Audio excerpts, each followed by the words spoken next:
El tema que quiero tratar es recuperando la esperanza a través de la palabra de Dios. Quiero invitarles a abrir su Biblia o encender sus dispositivos en Lucas 24, del 13 al 21, y después vamos a leer del 25 al 35. Me gustaría que lo tuvieran abierto o que lo siguieran acá en la pantalla. Algunos ya ni sacan nada, sino que ya saben, se confían de acá. Esperamos que los hermanos de multimedia nunca fallen porque... imagina a un grupo de personas dentro de nuestra iglesia, que aunque aparentan estar fuertes, alegres y llenos de seguridad, llevan consigo una carga invisible. En su intimidad, sus rostros reflejan la angustia, la ansiedad y el estrés que los abruman. Pueden estar sentados en las sillas, aquí mismo, al lado de nosotros. Pero sus mentes están llenas de inquietudes y preocupaciones. Aunque tratan de ocultar su desesperanza, la llevan consigo día tras día.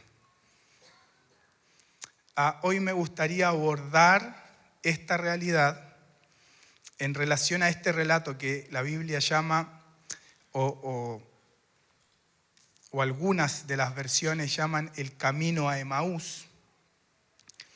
Y quiero animarlos a descubrir cómo la palabra de Dios, ¿por qué para mí es tan significativo y quiero como subrayar la palabra de Dios? Porque la palabra de Dios no es una cosa abstracta que de alguna u otra manera tengo que utilizar algún medio o algún medium para alcanzarla, sino que está aquí gracias al esfuerzo de un montón de gente para que esté a tu alcance. Es la palabra de Dios. Es un recurso que está al alcance de todos. La persona que tiene menos recursos puede tener una Biblia, un Nuevo Testamento, una porción de las Escrituras. Por eso quiero destacar la importancia de qué es la palabra de Dios, esa palabra que es accesible para nosotros en nuestro día a día, la que es el instrumento, es una herramienta, vamos a ver en el relato, utilizada por Jesús para encender el corazón de un hombre o una mujer desesperanzado.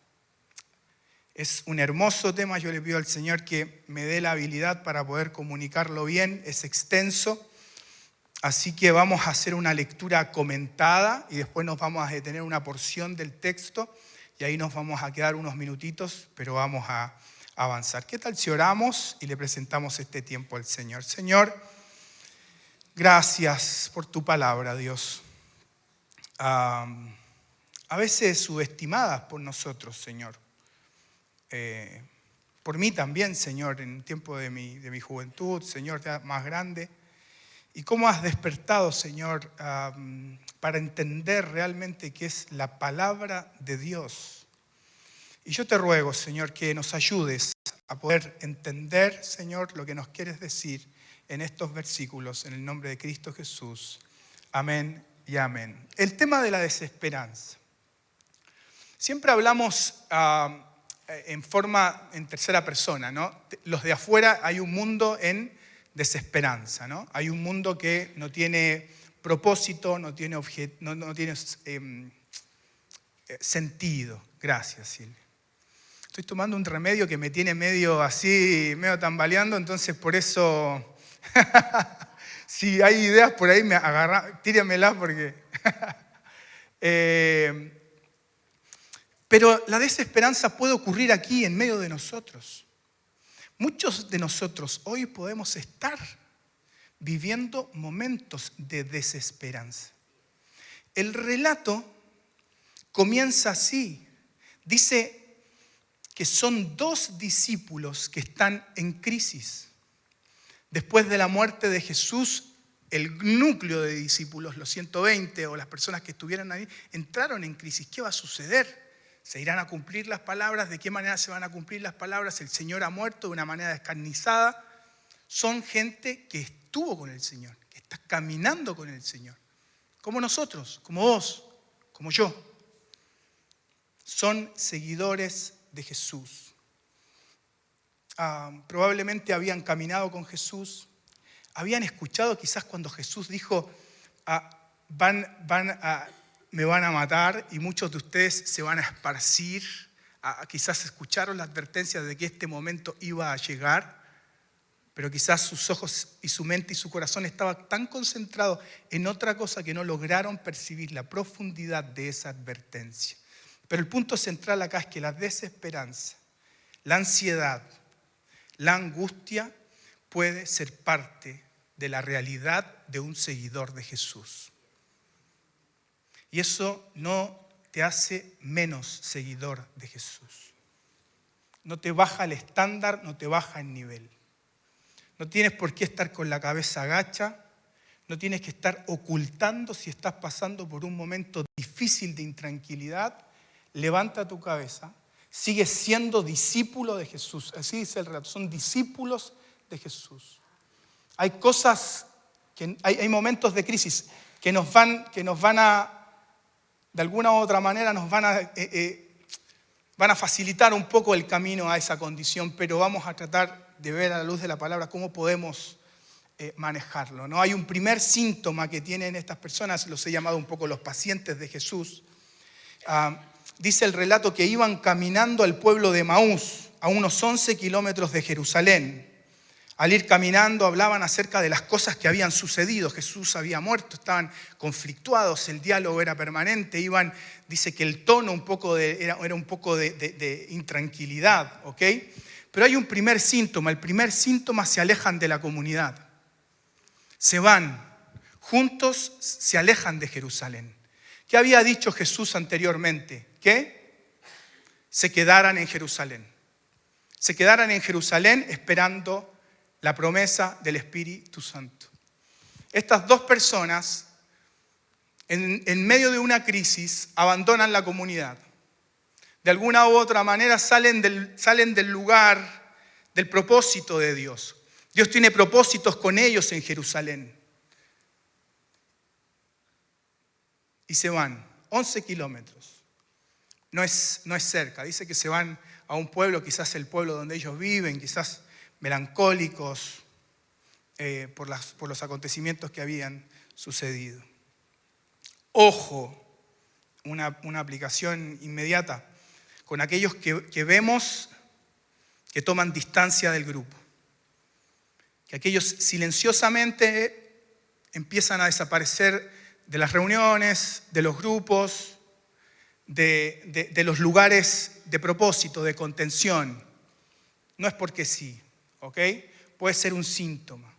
Puede ser un síntoma de que esa persona está pasando por una situación que no la está procesando de buena manera. Y nosotros somos agentes de restauración, estar con nuestros ojos abiertos, que no nos dé lo mismo si una persona falta una vez. Automáticamente nuestro celular: hola, te eché de menos hoy. No quiero ser policía, pero te extrañé.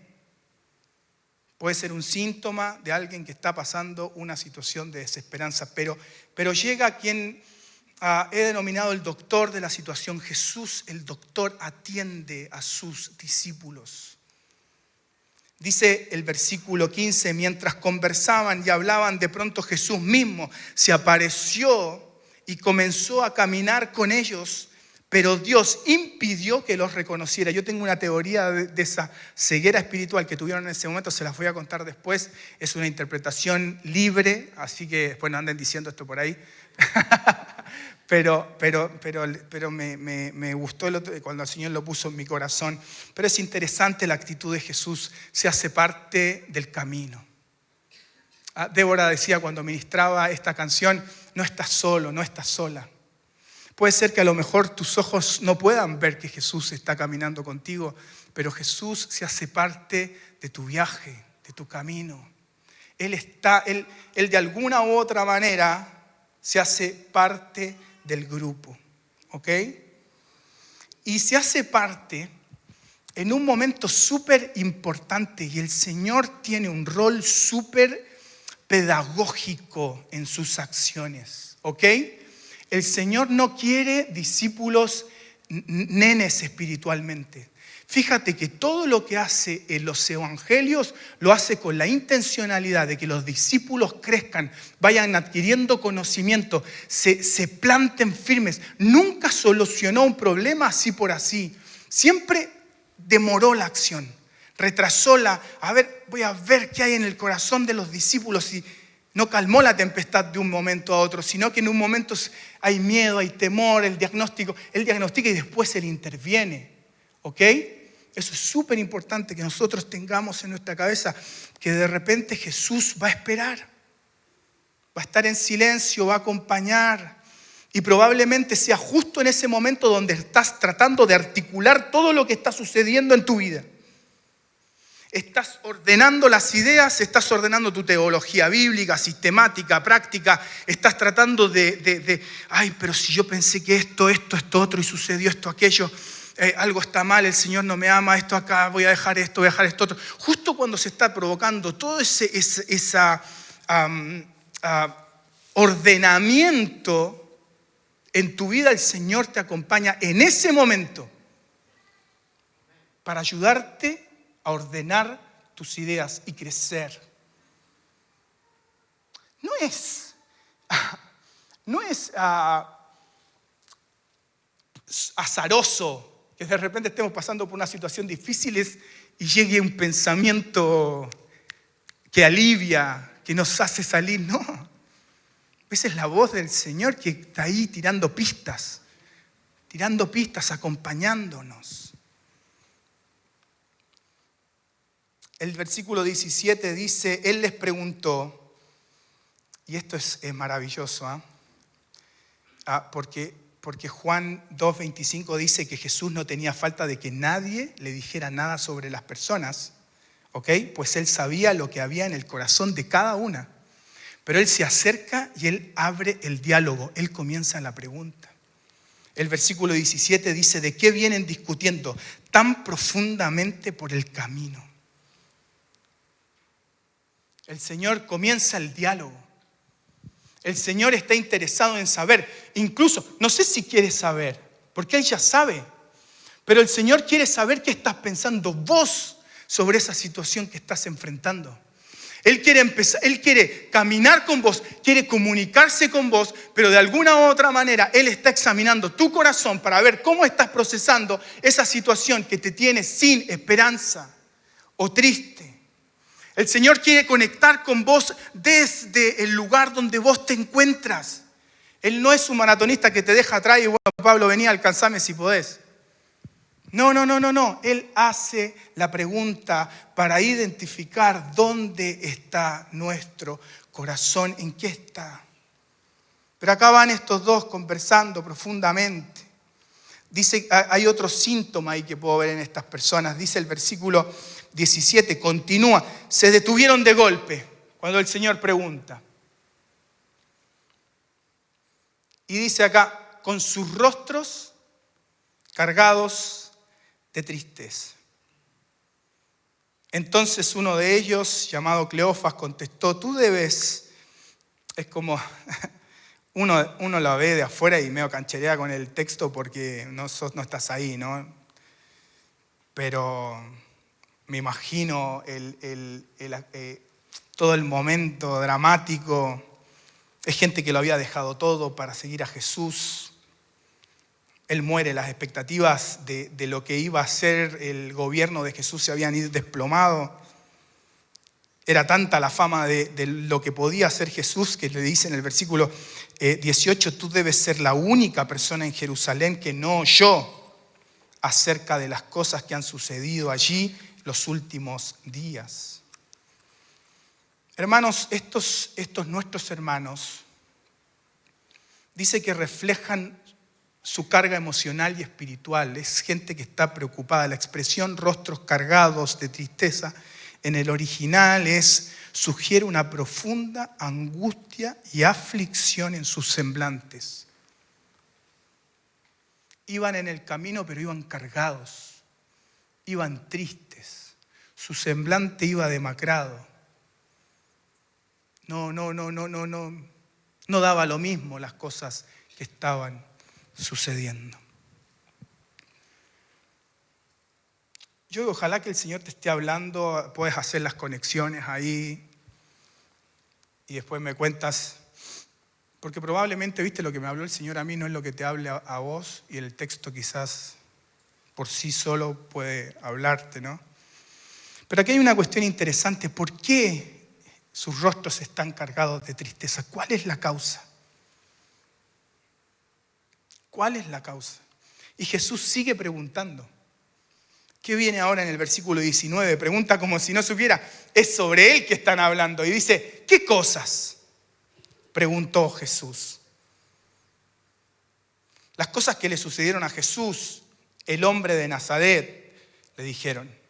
Era un profeta que hizo milagros poderosos y también era un gran maestro a los ojos de Dios y de todo el pueblo. Sin embargo, atención acá, los principales sacerdotes y otros líderes religiosos lo entregaron para que fuera condenado a muerte y lo crucificaron. Nosotros, dicen los discípulos que habían estado con él, teníamos la esperanza en tiempo pasado de que fuera el Mesías que había venido para rescatar a Israel. Todo esto sucedió hace 3 días. Lo que está diciendo ahí es identificando la causa de la tristeza. Hay una causa, están decepcionados. Están decepcionados porque la realidad que están viviendo no es la realidad que ellos imaginaron. Las cosas que acontecieron no es lo que pensaron que ni cómo debería suceder ni en el tiempo que deberían suceder. Muchas veces las desilusiones que nosotros tenemos son porque las cosas no están saliendo como nosotros queremos. Las expectativas no se están cumpliendo. De repente yo pensé que esto iba a ser así y se está dando de esta otra manera. A mí me dijeron que cuando iba a ser cristiano y me predicaban en la plaza que esto iba a ser todo feliz y esto aquí, esto acá. Y desde que acepté al Señor empezaba a tener conflicto en mi familia, esto acá, esto acá. De repente empezamos a construir ideas que en el día a día se van desmantelando porque la realidad no es así y eso trae decepción. Quizás estás pasando por ese momento de decepción. Che, esto no debería haberme pasado a mí, si yo soy bueno. Esto no debería estar pasando en mi familia si nosotros vamos todos los domingos a la iglesia. Esto es demasiado grave como para que el Señor lo permita.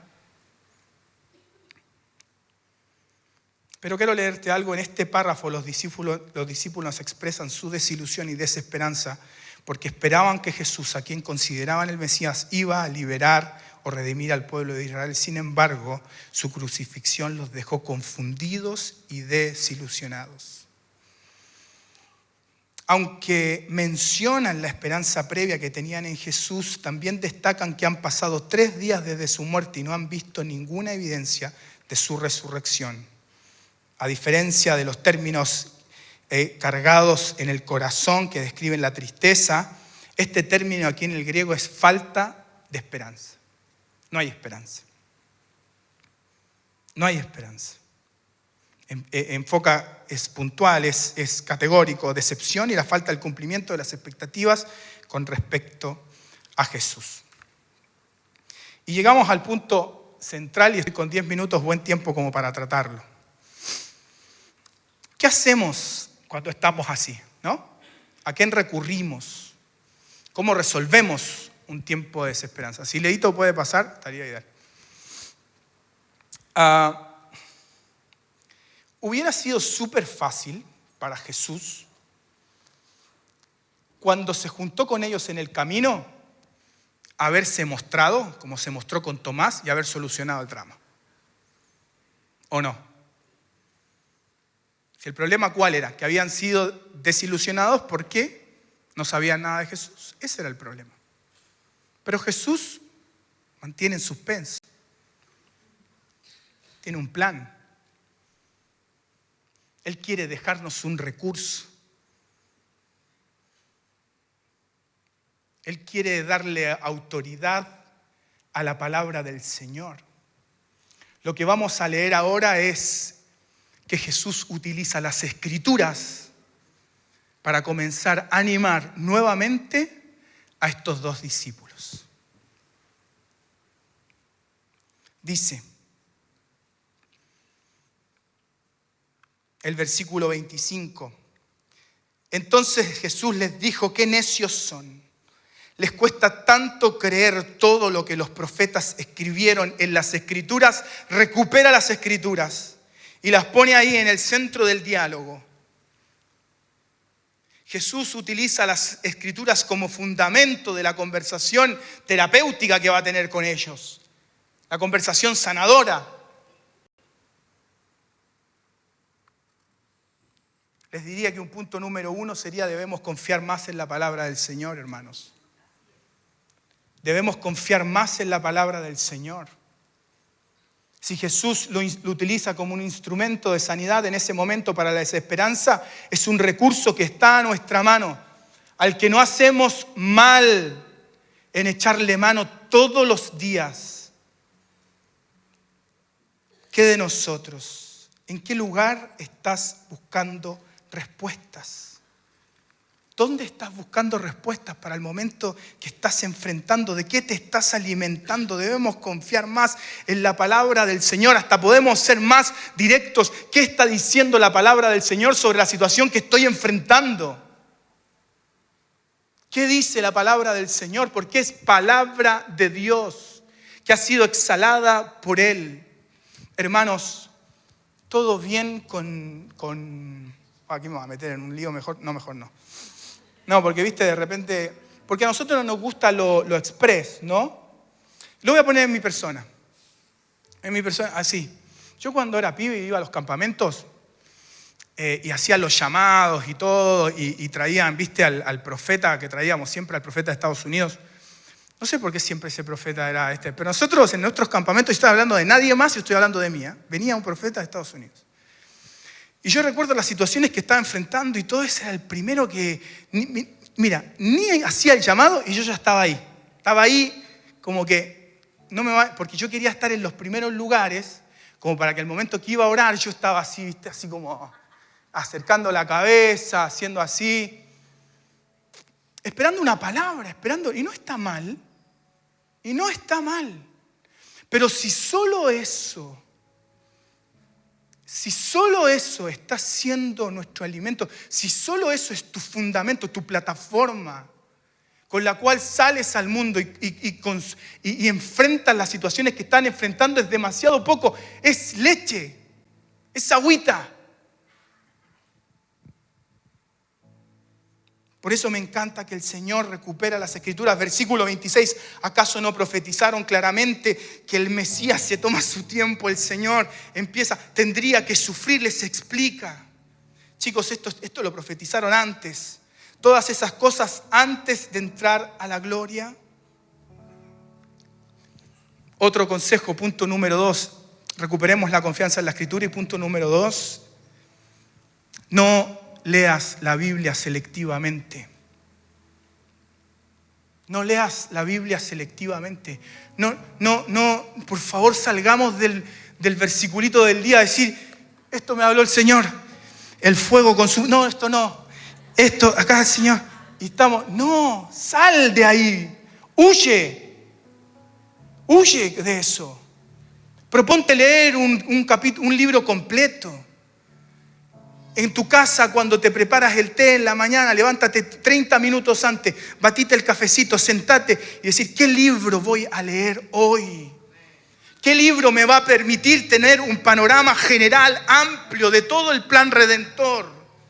¿Qué libro me va a permitir salir de esa selectividad que no me permite concebir el sufrimiento dentro de la vida de fe? ¿Qué libro más importante que la Biblia que nos enseñe que hubo un Elías que se escondió de Jezabel? Que hubieron muchos que pasaron momentos de desesperanza, pero ahí estuvo el Señor acompañando y volviendo a las Escrituras. Huye de la lectura selectiva de la Biblia. ¿Sabes por qué? Porque te impide tener una perspectiva completa de la esperanza gloriosa en Cristo Jesús. Imagínate, aquellos que solo se quedan en el versiculito del día y dicen,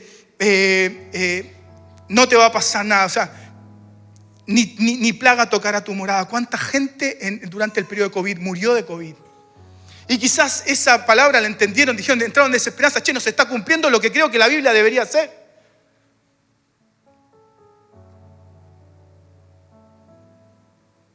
Pero si lees el final del Apocalipsis, el final dice que Él, Dios, enjugará toda lágrima de nuestras mejillas y estaremos con Él para siempre. Y estaremos con Él para siempre.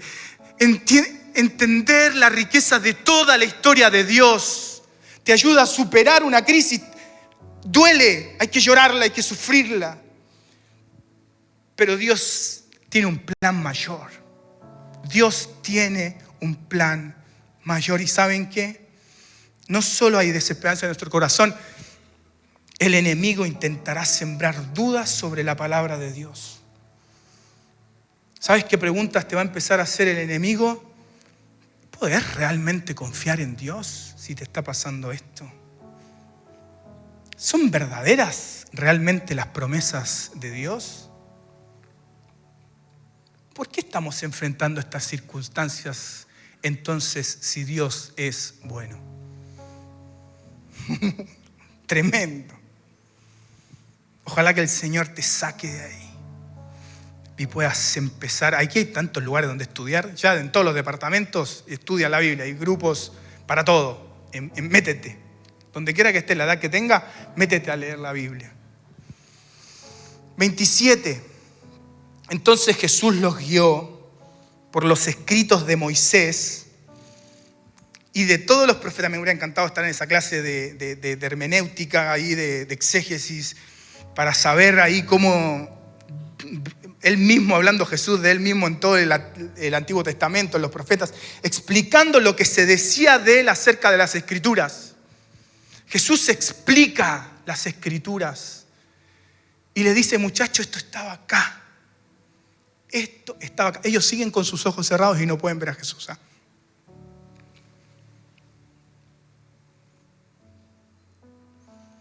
Es fundamental sumergirnos en la Escritura y buscar ahí, ¿ok? Y el 3, busca ahí tu problema. Lo que te causa crisis, búscalo en la Escritura. Búscalo cómo se resuelve. ¿Qué promesas, qué palabras de Dios hay para vos en ese momento? Me quedan 2 minutos, voy a robar 1 minuto más, porque quiero comentarles algo que me parece que es el golpe final, ¿ok? Que el Señor hace con estos discípulos después de todo. El 28, para entonces ya estaban cerca de Maús y del final del viaje. Jesús hizo como que iba a seguir adelante, pero ellos le suplicaron, sin saber quién era, quédate con nosotros esta noche, ya que está haciendo tarde. Entonces los acompaña a la casa. Al sentarse a comer, tomó el pan y lo bendijo. ¿Qué les recuerda eso? Hicieron como una mini Santa Cena, ¿no? Luego lo partió. Ten esa imagen. Jesús partiendo el pan, él mismo partiendo el pan. Y se lo dio a ellos, entregando el pan. De pronto, con esa acción, en ese momento se abrieron los ojos.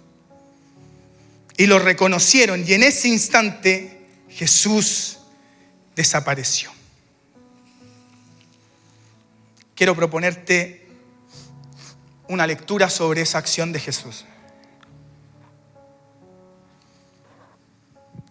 Los discípulos se encontraban totalmente desesperanzados, debido a que sus expectativas de quién era Jesús y lo que debía suceder no estaban fundamentadas en la palabra. Ellos creían otra cosa. Al utilizar las Escrituras, Jesús les proporciona una plataforma, prepara el camino y una perspectiva para interpretar los acontecimientos que estaban viviendo. Una vez que los discípulos tienen esa plataforma, una vez que los discípulos logran entender el plan de Jesús en las Escrituras, el Señor recrea el momento de la crisis. el Señor partiendo el pan, que nosotros recordamos todos los días, en los primeros domingos acá que estamos haciendo. ¿Qué estamos recordando? La muerte del Señor. Y el Señor ahí en una cena privada lo que hace es partir el pan, recrea el momento de crisis. Pero ahora, con el conocimiento y la plataforma que Jesús ha establecido, sus ojos son abiertos. Pueden comprender quién es realmente Jesús y entender profundamente su persona y su obra. Hermanos, en ese momento, cuando la Biblia es la plataforma, todo en nuestras vidas cobra sentido. Todo cobra sentido. Todo se ordena, todo se alinea. Nuestros ojos son abiertos y podemos ver.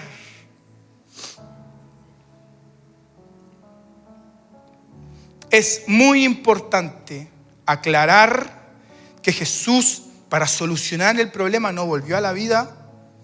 No hizo como Superman. ¿Viste alguna vez una película de Superman? ¿Viste que Superman volaba a través del mundo y retrocedía el tiempo y todo? No, él no hizo eso.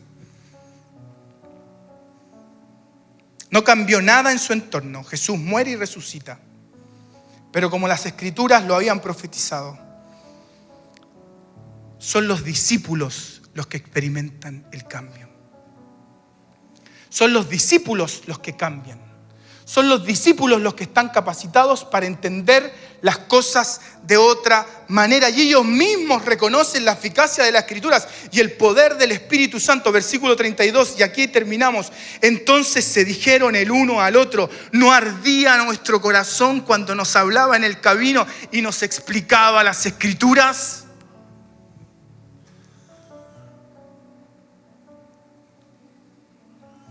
En la época en que se escribió el texto del griego, el uso del corazón, de cardía, tenía una connotación más amplia y profunda que se extendía más allá del órgano físico. En la cultura griega y el contexto judío, el corazón era considerado el centro de la vida interior. Estos chicos estaban destruidos. Y la sede de todas las emociones, los pensamientos y la voluntad. En este contexto, cuando los discípulos afirman, aquí escuchen esto, que sus corazones estaban ardiendo dentro de ellos, están expresando una intensidad emocional y una pasión que se despertó en su interior mientras Jesús les hablaba en el camino, mientras Jesús les enseñaba las Escrituras. El término sugiere un fuego, una llama que consume y puede entenderse como una metáfora de un intenso fervor o emoción espiritual que experimentaban. Por lo tanto, y para terminar, esta expresión refleja la profunda impresión que tuvieron las Escrituras en estos discípulos, generando una respuesta emocional y un despertar espiritual en ellos. ¿Qué tal si te pones de pie? Vamos a orar. Yo no sé en qué circunstancia te encuentras, con qué está cargado tu corazón, qué cosas estás procesando. A todos nos golpearon sucesos estos últimos años. Yo no hablo esta palabra en tercera persona, la estoy viviendo también en mi vida. Pero ¿saben qué? La palabra trae sanidad. La palabra trae salud. No subestimes tu Biblia. No subestimes, no la cambies por antídotos provisorios que no dejan nada. Métete en la palabra. Te cuesta, acércate a tu líder, pero métete en la palabra y permite que el Espíritu Santo empiece a abrir tus ojos y que puedas experimentar esa renovación espiritual que tanto necesitas. Quiero orar por todos ustedes. Quiero orar para que el Señor, que sientan la presencia del Señor acompañándolos en este camino. Amén. Señor, te doy gracias por tu palabra en medio de nosotros, Señor. Yo, Señor, oro por todas las personas, Señor, que están experimentando, Señor, un tiempo de desesperanza, Señor. Donde quizá los acontecimientos que están viviendo, Señor, no cuadran, Señor, de acuerdo a sus perspectivas, Señor. Y están decepcionados, Señor. Yo te ruego, Jesús, que ellos puedan en esta noche sentir que tú te pones al lado de ellos, Señor. Que tú te pones al lado y que los acompañas, Señor. Que te haces amigo. Que estás ahí, Señor. Que eres el buen pastor, Señor, que cuida de sus ovejas, Señor. Pero ellos, que podamos todos entender, Señor, que hay poder en la palabra del Señor. Que hay poder en la palabra del Señor. Tu Espíritu Santo puede operar en nuestras vidas a través de esa lectura. Yo te ruego, Señor, que empieces a avivar el hambre por la lectura de la palabra. Que empieces a avivar nuestros corazones, Señor. Y bendecimos esos encuentros, Señor, que cuando abramos la Biblia, Señor, la experiencia sea como de estos discípulos, que no arde nuestro corazón cuando leemos tu palabra, Dios. No sucede algo, Señor, cuando esas palabras, Señor, se hacen carne en nosotros. Bendecimos, Señor, al que está desanimado, Señor, para que pueda, Señor, tener un fundamento sólido en el nombre de Cristo Jesús. Amén y amén. Que el Señor les bendiga y nos vemos este domingo.